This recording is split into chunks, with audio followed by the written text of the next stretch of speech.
Sejarah lahirnya Detasemen Jalamangkara atau disingkat Denjaka tak bisa dipisahkan dari Mayor Jenderal TNI Marinir Purnawirawan Gofur Holik.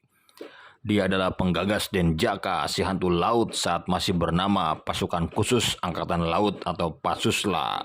Alumni Akademi Angkatan Laut Angkatan 11 ini menjadi komandan Pasusla pada tahun 82 hingga 83. Pasusla saat itu dibentuk karena desakan kebutuhan pasukan khusus TNI Angkatan Laut untuk menanggulangi segala bentuk ancaman aspek laut seperti terorisme, sabotase, dan ancaman lainnya.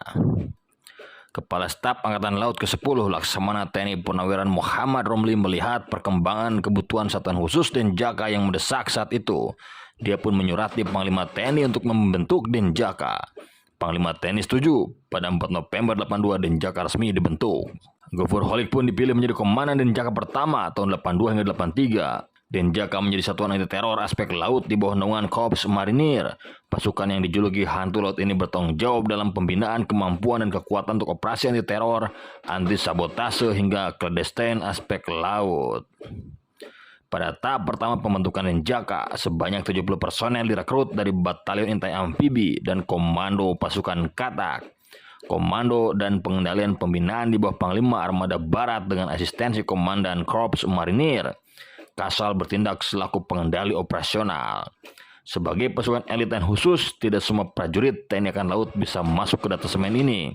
Prajurit yang dipilih dari Komando Pasukan Katak dan Batalion Intai Amfibi Korps Marinir TNI Angkatan Laut.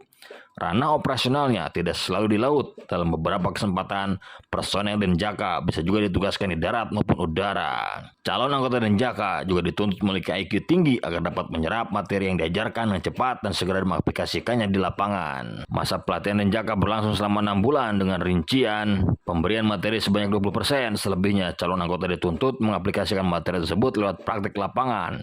Pelatihan dilakukan di Bumi Marinir Cilandak, Jakarta Selatan dengan nama Penanggulangan Teror Bidang Laut. Selama pelatihan, anggota Denjaka mempelajari cara menyusup dengan terjun payung, bergerak lincah di laut dengan daya tahan tinggi hingga bertahan hidup di darat. Rangkaian pelatihan ini merupakan level berat, tak heran jika setiap tahunnya hanya sekitar 50 personel yang lolos dari ujian. Selama Denjaka berdiri, sedikitnya Komandan Denjaka atau Dandenjaka sudah berganti sebanyak 21 kali.